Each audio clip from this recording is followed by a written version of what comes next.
உலகெங்கும் உள்ள ஜி தமிழ் நேயர்களுக்கு காலை வணக்கம். நம்ம இன்னைக்கு பார்க்க போற மருத்துவம் வந்து கழுத்து வலிக்கான மருத்துவம். கழுத்து வலி எதுக்கு வருது? கழுத்து வலின்னா இன்னைக்கு தொலைபேசியை பேசிக்கிட்டே போறாங்கன்னு, கைபேசி இருக்கு. இன்னைக்கு வந்து அந்த செல்போனை வந்து காதில் வச்சுட்டு இப்படியே வச்சுட்டு பைக்கில் இப்படி சாச்சிக்கிட்டே போறாங்க. நேராகவே ஓட்டுறது கிடையாது. இப்படியே வச்சு வச்சு கழுத்து ஒரு பக்கம் பிடிச்சிக்கிறது. சில பேர் பார்த்தீங்கன்னா எந்த நேரமும் தலையாட்டிக்கிட்டே இருப்பாங்க. ஆட்டிக்கிட்டே இருக்கும்போது அந்த கழுத்து சுளிக்கிறோம். சில பேர் படுக்கும்பொழுது தலையணையை வந்து வச்சிருப்பாங்க. தலையணையை ஒரு பக்கத்தில் வச்சு படுத்துப்பாங்க, ஒரு பக்கம் தலை தொங்கிக்கிட்டே இருக்கும். அப்போ வந்து கழுத்து வலி வந்துடும். இந்த கழுத்து வலி வர்றதுக்கு காரணம் பல வகையாக ஒரு நம்ம போட்டிருக்கிற செருப்புல ஒரே ஒரு செருப்பு தேஞ்சிருந்து, இந்த செருப்பு தேஞ்ச செருப்பை நீங்க மாத்தி நடந்தீங்கன்னா அந்த செருப்பு தேய்மானதுக்கு உடம்பு லேசா சாஞ்சிருக்கு. அதே இதுல வந்து நரம்பு மண்டலம் வந்து கழுத்தை பாதிச்சு கழுத்து வந்து வலி வந்துடும். கழுத்து வலி வருது. இன்னைக்கு இருக்கிற வாகனங்கள், இருசக்கர வாகனங்கள் ஓட்டுறதால இடுப்பு வலி, கழுத்து வலி எல்லாம் வந்தது. இப்போ கழுத்து வலி வர்றவங்க யாருமே வந்து இன்னைக்கு இருசக்கர வாகனம் ஓட்டுறது கிடையாது. ஏன்னா வேகத்தடையில் போகும்போது ஒரு மேலே போய் ஒரு தவும் போது டக்குன்னு ஒரு அடி அடிக்கும்போது இடுப்புலையும் வலி இருக்கும், கழுத்துலையும் வலி இருக்கும், ரெண்டும் சேர்த்து வலி இருக்கும். இந்த வலி தாங்க முடியாமல் அப்படியே வீட்டில் வந்து படுப்பாங்க. காய்ச்சல் வந்துடும். காய்ச்சல் வந்துன்னா அந்த வலியை வந்து சரி செஞ்சால் தான் அந்த காய்ச்சல் விடும். கழுத்து நரம்புகள் வந்து நேராக இருக்கும். அந்த நரம்புகள் வந்து நேராக இருக்கிறதுல பார்த்தீங்கன்னா பின்பக்கம் தனியாக வந்து தூக்கிட்டு நிற்கும் போது நமக்கு வந்து சமமாக இருக்கிற கழுத்தில் நரம்புகள் ரெண்டு விடைச்சி நின்றுச்சுன்னா அங்கே உள்ள இடுப்புலையும் வலி, கழுத்துலையும் வலின்னு இருக்கும். இதோட சேர்த்து அவங்க வந்து சுமை தூக்குறவங்க இருப்பாங்க. நிறைய பேர் வந்து தலையில சுமை தூக்கும் போது லேசா ஒரு மேட்டுக்கு பலம் நடக்கும்போது லேசா அப்படி கழுத்தை சாய்ச்சாங்கன்னா அப்படியே கழுத்து பிடிச்சிதுன்னா அந்த கழுத்து வலி விடவே விடாது. அப்படியே கழுத்தை சாய்ச்சிக்கிட்டே இருக்கிறாங்க வாழ்நாள் பூரா. இந்த மாதிரி நிறைய பேர் வந்து கழுத்து வலியால் அவதிப்படுறாங்க. கழுத்து வலி லேசா இன்னைக்கு வந்துச்சு அப்படின்னாலே ஒண்ணுமே கிடையாது. சாதாரணமா நம்ம வீட்டிலேயே கிடைக்கக்கூடிய முருங்கைக்கீரை, இந்த முருங்கைக்கீரையை அரைச்சி கழுத்துல தடவிட்டு நம்ம வீட்டில் அரிசி அளக்கிற நாளி, இந்த படின்னு சொல்லுவோம், நாளியை வந்து அதை வந்து கழுத்துக்கு வச்சு நீங்க படுத்தீங்கன்னா கழுத்து வலி அன்னைக்கே சரியாயிடும். இது அன்னைக்கே செய்யறது கிடையாது. ஏன்னா நம்ம தான் உடம்பு வந்து இரும்பு மனிதராச்சு அப்படின்னு நினைச்சிட்டு கண்டுக்கிறதே கிடையாது.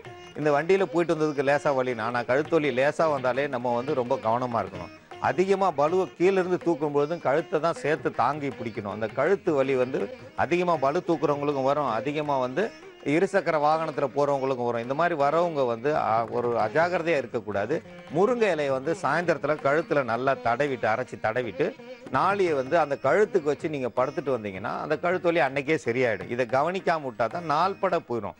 கழுத்து வலி உள்ள இடத்துல முருங்கை இலையை அரைச்சி போட்டிங்கன்னா கழுத்து வலி சரியாயிடும். அது மட்டும் இல்லை, நெல்லிக்காயை வந்து சாப்பிட தான் பார்த்துருக்கோம். நெல்லிக்காய் வந்து ஒரு வலி நிவாரணி. இது நிறைய பேருக்கு தெரியாது. எங்கே வலி இருக்கோ அந்த இடத்துல இந்த நெல்லிக்காயை அரைச்சி போட்டிங்கன்னா வலி எல்லாம் எடுத்துரும்.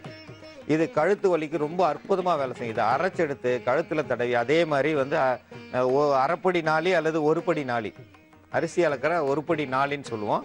அந்த படின்னு சொல்றது அதை வந்து கழுத்தில் வச்சு அந்த கழுத்துக்கு நேராக வச்சு நம்ம படுத்தோம் அப்படின்னா அந்த வலி விடும். அந்த வலி விடணும்னா கூட வந்து கண்டிப்பாக அந்த நெல்லிக்காயை அரைச்சி போட்டுருக்கணும். அரைச்சி நல்லா கழுத்தில் தடவிட்டு அந்த நாளியை வச்சு நம்ம ஒரு 10 நிமிஷம் அதில் அசந்து தூங்கிட்டோம்னா கழுத்து வலி அன்னைக்கே சரியாயிடும். எத்தனை நாள் கழுத்து வலியாக இருந்தாலும் சரியாயிடும். அப்போ கழுத்து வலி சரியாகணும்னா அதை நெல்லிக்காயை பயன்படுத்தணும் அல்லது நம்ம முருங்கைக்கீரையை பயன்படுத்தணும். இது ரெண்டையும் சேர்ந்து பயன்படுத்தினா இன்னும் அற்புதமாக வேலை செய்யும். அதை விட அற்புதமாக செய்யணும் தான் நம்ம வந்து இங்கே செஞ்சுருக்கோம். அதோட சேர்ந்து சித்தரத்தை, இந்த சித்தரத்தை வந்து தொண்டையை மட்டும் இல்லை, வலி, இதுவும் ஒரு வலி நிவாரணி. இதை வந்து மேலே போட்டு வந்தோம்னா வலியை கேட்கக்கூடியது. ஏன்னா வலியை கேட்கக்கூடியது எல்லாத்தையும் செஞ்சு நரம்பு மண்டலங்களை வந்து பாதிப்பு இல்லாமல் சரி பண்ணணும். இந்த சித்தரத்துக்கு வந்து நார்ச்சத்து அதிகம்னா இதை சாதாரணமாக உடைச்செல்லாம் பிச்சு எடுக்க முடியாது. இதனுடைய நார் வந்து நரம்பு மாதிரி இருக்கும். இதை நரம்பை பிச்சோம்னா இது திருகுனாலும் ஒடிஞ்சாலும் இதில் வந்து உள்ள நார்ச்சத்து அதிகமாக இருக்கும். இந்த நார்ச்சத்து அதிகமாக இருக்கிறதால இதனுடைய வாசமும் எல்லாம் சேர்ந்து நரம்பு மண்டலங்கள் புடைச்சிருந்தாலும் அந்த வீக்கத்தை வத்த வச்சு வலியை குறைக்கக்கூடியது. கிராம்பு, இது ஒரு வலி நிவாரணி. அது வந்து வாய்க்குள்ளே வச்சோம்னா பல்லுக்குள்ளே இருக்க சொத்தையை சரி பண்ணும். இதை அரைச்சி நெத்தியில் போட்டோம்னா தலைவலி சரியாகும். இதை அரைச்சி கழுத்தில் போட்டோம்னா கழுத்து வலி சரியாகும். இதை அரைச்சி அடி வயிற்றில் தடவும்னா அடி வயிற்று வலி சரியாகும். இதை உள்ளுக்கு சாப்பிட்டோம்னா கர்ப்பப்பை சுத்தமாகும். இது நிறைய நன்மைகளை செய்யக்கூடியது. கிராம்பெல்லாம் வந்து நமக்கு தெய்வம் கொடுத்த வரோம். நம்ம பக்கத்திலே வச்சுக்கிட்டு எங்கெங்கேயோ தேடுறோம்னு இருக்கிற இடத்த விட்டு இல்லாத இடத்த போய் தேடக்கூடாது. எல்லாம் நம்ம வீட்டுக்குள்ளேயே வச்சிருக்கிறோம். அதை வந்து நம்ம ஒரு கூட்டு கலவையாக்கணும். கூட்டு கலவையாக்கி மருந்தா செஞ்சால் தான் அந்த மருந்து நமக்கு பயன்படும். அதனால இருக்கிறத விட்டுட்டு எங்கேயோ போய் தேடி போய் 2 ஊசியை அந்த ஊசி எத்தனை நாளைக்கு வேலை செய்யும்? ஒரு 3 நாளைக்கு வேலை செய்யும். 4வது நாள் கழுத்து வலி கூடிடும். அப்போ என்ன செய்வாங்க, கழுத்துக்கு ஒரு பெரிய ஒரு இதை போட்டு விட்ருவாங்க, கழுத்துக்கு காலர்ன்னு சொல்லி. அதை போட்டால் அசையாமல் அப்படியே சுற்றிட்டே இருக்க வேண்டியதுதான். இது நம்ம முன்னோர்கள் என்ன பண்ணாங்க, கழுத்தில் வந்து டர்க்கி டவல் அந்த சொல்லுவாங்க, அந்த நல்ல குடல் துண்டுன்னு சொல்லுவாங்க, அந்த துண்டை வந்து கழுத்தில் போட்டு அப்படியே பிடிச்சிட்டு வரும்போது அந்த கழுத்து வலி தன்னால் சரியாயிடும். அவங்க இந்த கையில் இப்படி பிடிச்சிருக்காங்கன்னா கழுத்து வலியை வந்து சரி பண்ணிக்கிட்டு இருக்கான்னு அர்த்தம். அந்த துண்டை இப்படி லேசாக அசைச்சோம்னா அந்த கழுத்தில் உள்ள நரம்புகளை வந்து சரி செய்யும். இதெல்லாம் மறைமுகமாக செஞ்சது. இந்த கழுத்தில் போட்டிருக்கும் போது கழுத்துக்கு பாதுகாப்பு. அந்த நாளில் வந்து எந்த ஒரு எதிரியும் வந்து எந்த ஒரு செயலும் செய்யாமல் இருக்கணும்னா அந்த துண்டை தோலில் போட்டிருந்தாங்கன்னா ஒரு 10 பேர் துணை இருந்தாலும் அந்த ஒரு துண்டு போதும், 10 பேர் எதிரி இருந்தாலும் ஜெயிச்சுட்டு போயிடுவாங்க. அந்த துண்டை வச்சு எத்தனை அருவா வெட்டு வந்தாலும் வெட்டே விழுகாது, கழுத்துலேயோ உடல்லே வெட்டுப்படாது. அந்த அளவுக்கு அந்த துண்டை வச்சு உடலை பாதுகாத்துட்டு போயிடுவாங்க. அதுக்கு தான் அவங்க துண்டை போட்டிருந்தாங்க. தலையில் கட்டினா வெயிலை பாதுகாக்கும், கழுத்தில் போட்டால் கழுத்தை பாதுகாக்கும் அந்த துண்டு. அதனால தான் துண்டை போட்டாங்க. அது மட்டும் இல்லை, மிளகை வந்து நம்ம சாப்பிட்றோம். மிளகினுடைய காரத்தன்மை வந்து நரம்புகளை வந்து புடைக்க செய்யும், நரம்புகளை வந்து பலப்படுத்தும். அதனால தான் மிளகை சேர்க்குறோம். இந்த மிளகோட சேர்த்து நல்லெண்ணெய், நம்ம வந்து நல்லெண்ணெயை பயன்படுத்துகிறோம். இந்த நல்லெண்ணெயை பயன்படுத்தும் போது நரம்புகளுக்கு உள்ளே போகணும், தோலுக்குள்ளே போய் நரம்புல வேலை செய்யணும்னா நல்லெண்ணெயை பயன்படுத்தணும். தோலுக்கு வெளியில் வேலை செய்யணும்னா தேங்காய் எண்ணெயை பயன்படுத்தணும். தேங்காய் எண்ணெய் என்ன செய்யும், தோல் துவாரங்களை அடைக்கக்கூடியது. நல்லெண்ணெய் வந்து தோல் துவாரங்களை திறக்கக்கூடியது. அதனால தான் என்ன செய்வாங்க, நல்லெண்ணெயை தேய்ச்சா அதிக அளவு குளிர்ச்சி ஆகிடும். அதிக அளவு குளிர்ச்சியானா நம்ம நரம்பு சுருளும். ஆனால் இது நம்ம சூடான பொருட்களை இதோட சேர்க்கும் பொழுது, இதோட சேர்ந்து நம்ம சரி செய்யும் போது கழுத்து வலியை சரி செய்யும். ஏன்னா நரம்புகளில் வந்து சுருண்டு கிடக்கிற நரம்புகளை வந்து மீண்டும் சரி செய்யணும்னா நல்லெண்ணெயை பயன்படுத்தணும். நல்லெண்ணெயை பயன்படுத்தி இதோட மருந்து கலவையாக பயன்படுத்தும் போது கழுத்து வலி சரியாகும். நீங்கள் இருசக்கர வாகனத்தில் போகும்போது கண்டிப்பாக வந்து ஒரு சாட்சிக்கிட்டே ஓட்டாதீங்க. ஒரு பக்கமாக சாஞ்சி உட்காந்துட்டு ஓட்டுறவங்க அந்த உட்காந்துருக்கிற அந்த இருக்கையில் வந்து நேராக உட்காரதே கிடையாது. ஏன்னா அங்கே வந்து கீழே வந்து மூலம் இருக்கும். மூலம் இருக்கிறதால அவங்களால உட்கார முடியாது. அப்போ ஒரு தொடையிலேயே உட்காந்து ஓட்டி போவாங்க. இப்படி ஒரு பக்கமாக சாய்ச்சிட்டு போகும்போது இந்த பக்கம் கழுத்து பிடிச்சிக்கிறோம். இந்த கழுத்து பிடிச்சதோட சேர்த்து கழுத்து வலி வந்துடும். நம்ம என்ன செய்வோம், உடலில் வந்து மூலம் இருக்குதுன்னு இவன் ஒரு சாட்சி போடுறதால அவங்களுக்கு கழுத்து வலி வருது.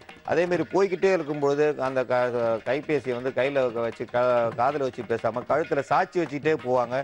அந்த சாட்சி வச்சு பழக்கத்தால் அது கழுத்து சாஞ்சிட்டே போயிடுது. அந்த கழுத்தை நிமித்து வச்சாலும் நிமிர மாட்டேங்குது. அந்த நிலைக்கு ஆயிறாங்க. அந்த மாதிரிலாம் கண்டிப்பா பேசாதீங்க. நீங்க பேசணுமா, கையில வந்து காதுல வச்சுக்கிட்டே நீங்க போங்க. அப்ப கழுத்து வலியே வராது. இந்த கழுத்து வலி சரியாகணும்னா இந்த மருந்தை நம்ம தயாரிச்சு கழுத்துக்கு போட்டுட்டு வந்தோம்னா கழுத்து வலி சரியாகும். இந்த கழுத்து வலி மருந்தை நம்ம இப்ப பார்க்கலாம். இப்ப கழுத்து வலிக்கான மருந்தை இப்ப பார்க்க போறோம். கழுத்து வலியை வந்து சரி செய்யணும்னா முருங்கைக்கீரையை இப்போ அரைச்சு எடுத்து வச்சிருக்கோம். முருங்கைக்கீரையை வந்து ஒரு 20 மில்லி அளவுக்கு அரைச்சு எடுத்து வச்சிருக்கோம். முருங்கைக்கீரையோட கொஞ்சம் சிறிது தண்ணியை விட்டு அரைச்சா தான் அரைக்க முடியும், இல்லைன்னா அப்படியே இலையா இருக்கும். இதை வந்து காய்ச்சும் பொழுது இதனுடைய தண்ணியினுடைய தன்மையை வெளியேற்றுவோம். அதனால கொஞ்சமாக தண்ணி விட்டு ஒரு 20 மில்லி அளவுக்கு அரைச்சி எடுத்துக்கோங்க. ஒரு நெல்லிக்காய், பெருநெல்லிக்காயை நம்ம அரைச்சி எடுத்துருக்கோம். இந்த பெருநெல்லிக்காயில் கொஞ்சம் சிறிதளவு நீர் விட்டு நல்லா அரைச்சி எடுத்துக்கோங்க. அந்த நீர் விடாமல் அரைச்சோம்னா அந்த கல்லோடு ஒட்டிக்கிறோம். அதனால கொஞ்சம் சிறிது நீர் விட்டு அரைச்சி எடுத்துக்கிறோம். இதை நேராக கழுத்தில் தடவுனாலோ இல்லை முருங்கைக்கீரையை நேராக கழுத்தில் தடவினாலோ வலி கண்டிப்பாக குறையும். ஆனால் கொஞ்ச நேரத்துக்கு தான் சரியாகும். இதை வந்து நம்ம வந்து மருந்தாக மாற்றும் போது அதிக நேரம் வேலை செய்யும். அதனால இப்போ நம்ம அரைச்சி எடுத்துருக்கோம் நெல்லிக்காயை. கிராம்பு வந்து நேரடியாகவும் போட்டுக்கலாம், லேசாக வந்து ஒடிச்சும் போடலாம். கிராம்பை எப்படி போட்டாலும் தவறு கிடையாது. கிராம்பில் வந்து ஒரு 10 கிராம்பு அளவுக்கு எடுத்துக்கிட்டா போதுமானது. 10 கிராம்பு அளவுக்கு எடுத்து லேசாக வந்து நுணிக்கிறோம்.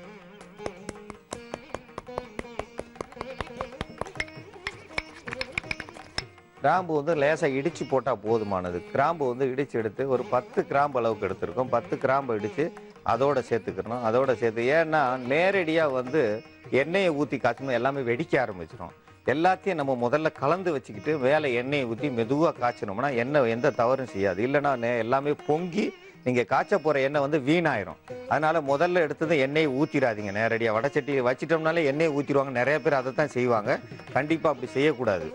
இதோட சேர்த்து மிளகை வந்து பொடி செஞ்சு வச்சுருக்கோம். மிளகுல வந்து ஒரு 10 மிளகு அளவுக்கு எடுத்தால் போதும். மிளகு வந்து நல்லா தூள் செஞ்சு வச்சுக்கோங்க. மிளகு முழுமையாக போட்டால் அதனுடைய காரத்தன்மை குறைவாக இருக்கும். ஆனால் கிராம்பு எப்படி போட்டாலும் அதனுடைய முழு தன்மையை கொடுத்துரும். 10 மிளகு அளவுக்கு போட்டால் போதுமானது. 10 மிளகு அளவுக்கு போட்டிருக்கோம். இப்போது அதோடு சேர்ந்து சித்திரத்தை வந்து பொடி செஞ்சு வச்சுருக்கோம். இந்த சித்திரத்தை வந்து பொடி செஞ்சு வச்சதில் இதில் ஒரு 10 கிராம் அளவுக்கு எடுத்து போட்டுக்கிறணும். நல்லெண்ணெய் வந்து ஒரு 100 மில்லி அளவுக்கு எடுத்து வச்சுருக்கோம். இதெல்லாம் கலந்த கலவையை வந்து இது மேலே இப்போ வந்து நல்லெண்ணெய் ஊற்றி நல்லா கிண்டணும். இதை முதல்ல வந்து நல்லா கிண்டி வச்சுக்கணும். நல்லெண்ணெய் ஊற்றுனதால நல்லா கிண்டிடணும். முதல்ல நல்லெண்ணெய் எல்லாம் வந்து ஒன்னோட ஒன்று கலவையாக சேர்ந்துருக்கணும். ஏன்னா எண்ணெய் தனியாக இருந்து இதெல்லாம் சேர்ந்துடணும். வெடிச்சதும் கபகபகன்னு பொங்கி சட்டிக்கு வெளியில் வந்துடும். நம்ம அடுப்பு அணைக்க முன்னாடி எல்லாமே வெளியில் வந்து அடுப்பு அணைஞ்சிரும். அடுப்பு அணைஞ்சின்னா இன்றைக்கி இருக்கிற கேஸ் வந்து கண்டிப்பாக அணைஞ்சுன்னா மறைமுகமாக வந்து வெடிக்க ஆரம்பிச்சிடும். ரொம்ப கவனம் தேவை. இந்த எண்ணெய் காய்ச்சறது விறகடுப்பில் தான் காய்ச்சணும். விறகடுப்பில் காய்ச்சினாங்கன்னா எந்த தவறும் வராது. ஏன்னா எவ்வளோ வேகமாக பொங்கும் அப்படின்றது சொல்ல முடியும். நம்ம இப்போ வந்து 100 மில்லி அளவுக்கு சொல்லியிருக்கிறோம் எண்ணெயை. அவங்க வந்து நிறைய செய்யணும்னு நினச்சி 1 லிட்டர் எண்ணெயில் தயாரிக்கிறவங்கலாம் இருக்காங்க. 5 லிட்டர் எண்ணெயை ஊற்றி தயாரிப்பாங்க. அப்போ அந்த முருங்கைக்கீரையை போட்டதுமே கபீர்னு பொங்கி வெளியில் வந்து எல்லாமே அணைஞ்சிரும். அப்போ பெரிய தவறு நடந்துடும். இல்லை கையை விட்டு கையெல்லாம் வெந்து போயிடும்.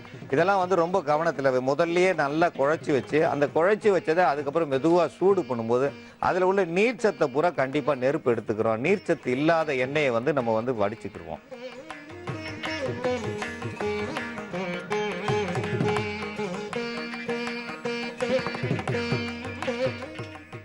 இதை வந்து எண்ணெய் காய்ச்சிக்கிட்டு இருக்கும்போது முகத்தில் கண்ணில் வந்து தெரிச்சிடும். கண் பார்வையை வந்து கெடுத்துரும். ஏன்னா அதில் உள்ள ஈரத்தன்மை கொஞ்சோண்டு தண்ணி விட்டோம் பார்த்தீங்களா, அந்த தண்ணியும் எண்ணெயும் ஒன்றும் சேராது. அது காய்ச்சும் போது பட்டுன்னு வெடிக்கும். அதனால தான் மொத்தமாக கலந்துக்கிற சொல்கிறோம். எண்ணெயை காய்ச்சிட்டு காஞ்ச எண்ணெயில் இதில் ஊற்றினோம்னா நம்ம முகம் பூரா வெந்து போயிடும். ரொம்ப ஜாகிரதை தேவை. அதனால மொத்தமாக கலக்கிக்கிறணும். முதல்லையே கலக்கிட்டு அதுக்கப்புறம் நம்ம இதை வந்து காய்ச்சினோம்னா தான் நம்ம வந்து எந்த ஒரு தவறும் வராது. கொஞ்சம் முகத்தை சாய்ச்சிக்கிட்டு தான் இல்லைன்னா ஒரு தட்டு எடுத்து கையில் இப்படி வச்சுக்கணும், மறைச்சிக்கிட்டே கிண்டணும். ஏன்னா தெரிச்சா அந்த தட்டில் தெரிக்கிற மாதிரி இருக்கணும். அப்போ தட்டில் தெரிச்சதுன்னா நம்ம முகத்துக்கு வராது. நம்ம முன் பாதுகாப்பு, நம்ம கவசம், போர்க்கவசம் மாதிரி இதெல்லாம் வந்து நமக்கு தெரியாமல் நடக்கிற தவறுகள். இப்போ கண்ணாடி பாத்திரம் உடனே துண்டு வந்து கண்ணில் எப்படி போடுதோ அதே மாதிரி எண்ணெய் வந்து எவ்வளோ வேகமாக மேலே வரும்ன்றது நம்ம சொல்லவே முடியாது.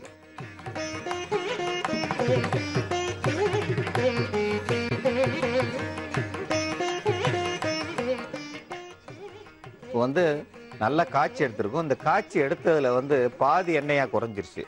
ஊற்றின எண்ணெயிலிருந்து இப்போ வந்து 50 மில்லி அளவுக்கு தான் இருக்கும். 50 மில்லி அளவுக்கு இருந்தாலும் இது வந்து ஒரு அற்புதமான மருந்து. இதை எடுத்து கழுத்தில் வந்து நல்லா வந்து தேய்க்க கூடாது. கழுத்தில் தேய்க்காம இதை எடுத்து கழுத்து வலி இருக்கிற இடத்துல லேசாக தடவி விட்டா போதும். இது வலியை வந்து எடுக்க ஆரம்பிச்சிடும். ஏன்னா தேய்க்கணும். சிலதை வந்து அரைக்கி தேய்ப்பாங்க. அரைக்கெல்லாம் தேய்க்கவே கூடாது. லேசாக தடவுனா போதும். இதில் வந்து ஒரு 10 சொட்டு கழுத்து மேலே அப்படியே லேசாக தொட்டு வச்சு விட்டு நீங்கள் பேசாமல் படுத்துக்கலாம். இல்லை நாளியில் கழுத்து வச்சு படுத்துக்கலாம். இதெல்லாம் கழுத்தில் வந்து நாளியை வச்சு படுத்தோம்னா கழுத்து வலியெல்லாம் எடுக்கக்கூடியது. ஏன் நாளியை வைக்க சொல்கிறோம்? அது உருட்டாக இருக்கும். நீங்கள் படுக்கும்போது அதுவாக உருட்டி நரம்புகளை வந்து சரி செய்யும். கழுத்தில் உள்ள நரம்புகளை நம்ம வச்சு கையில் தேய்க்கிறதுக்கு பதில் கழுத்தில் வந்து இந்த நாளியை அரைப்படி நாளி, ஒருபடி நாளியை வச்சு படுத்தோம்னா, அரிசி அளக்கிற நாளி எடுத்து வச்சு படுத்தோம்னா அது வந்து நம்ம லேசாக உடம்பை வந்து ஆட்டினோம்னா அது லேசாக உருள ஆரம்பிக்கும். உருளும் போது கழுத்து நரம்புகளை வந்து நேராக்கும். சுருண்டு கிடக்கிற நரம்புகளை நேராக்கும். அப்போ நம்ம தொட்டு வச்சா போதும். அதை அழுத்தி தேய்க்க தேவையில்லை. அழுத்த வேண்டிய வேலையெல்லாம் அந்த நாளி பார்த்துக்கிறோம். நம்ம தலையினுடைய அந்த பலுவை வந்து அந்த நாளி தாங்கும்போது வலி வந்து கண்டிப்பாக சரியாகும்.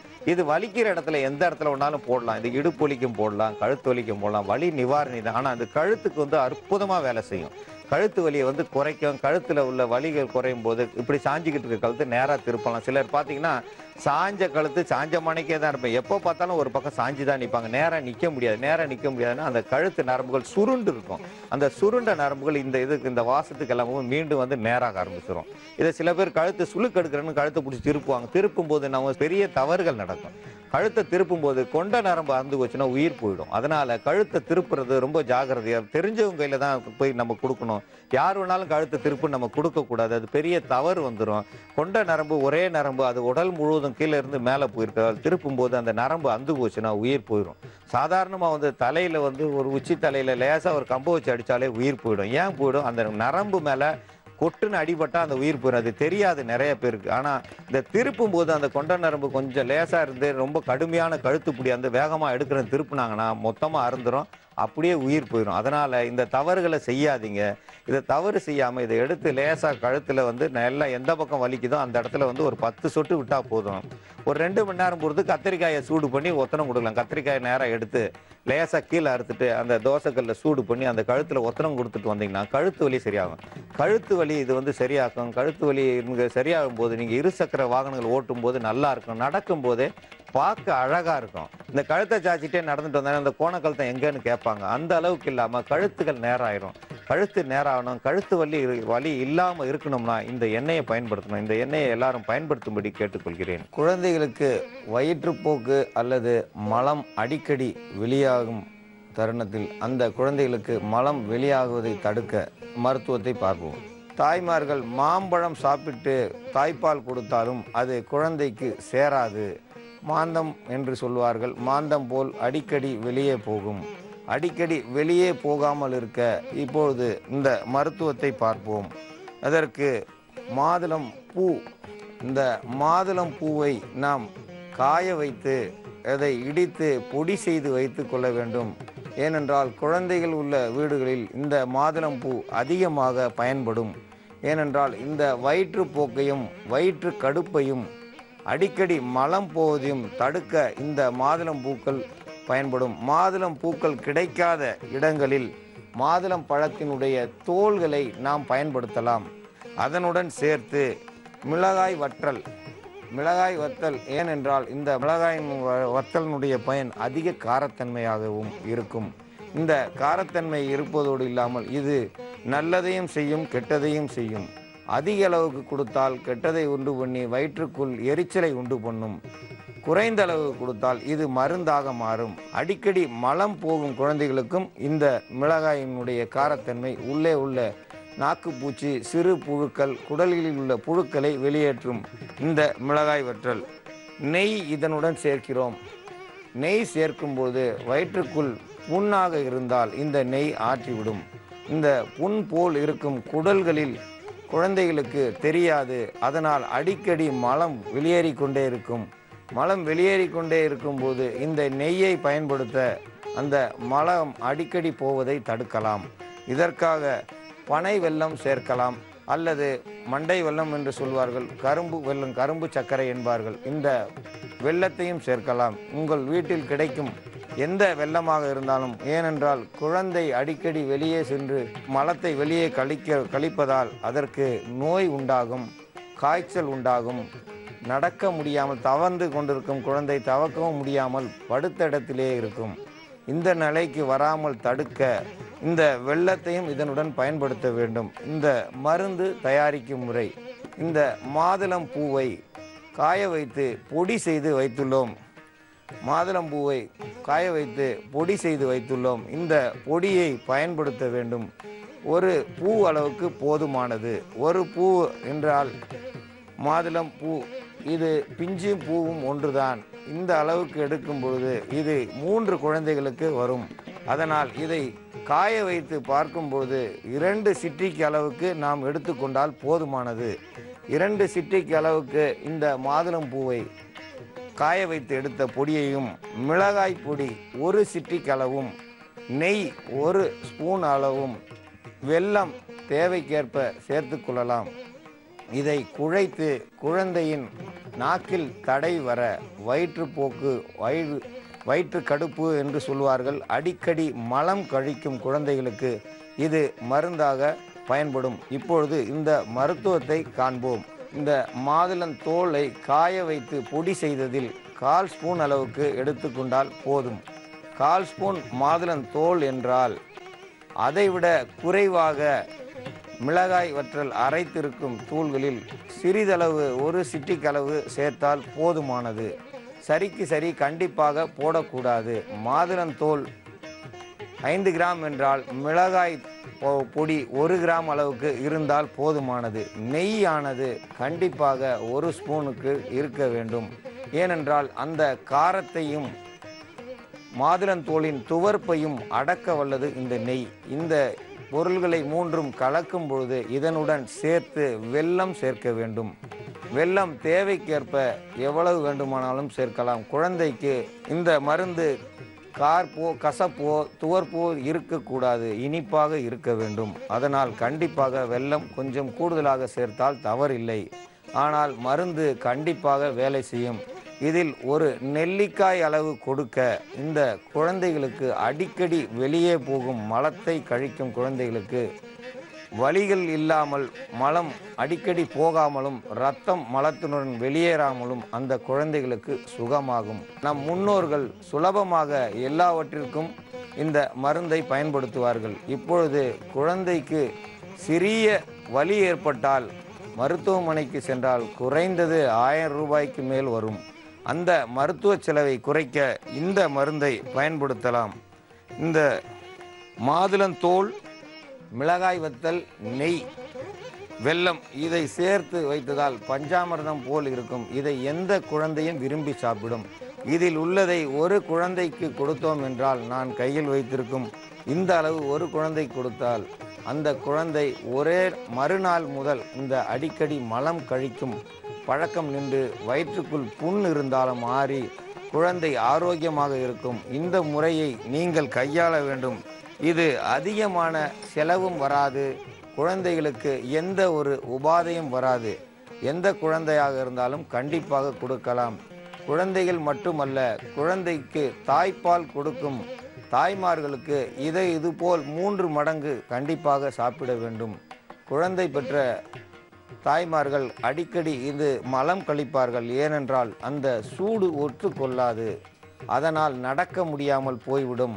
அந்த நடக்க முடியாமல் போவதால் அந்த பெண்களுக்கு இந்த லேகியம் போல் உள்ள, இந்த பஞ்சாமிர்தம் போல் உள்ள இந்த மருந்தை நீங்கள் கொடுக்க அவர்களுக்கு உள்ள வயிற்றுப்போக்கு அடிக்கடி இல்லாமல் நல்லபடியாக சுகமாகவும் இனிமையாகவும் இருக்கும். இந்த மருந்தை சாப்பிட அவர்கள் விரும்புவார்கள்.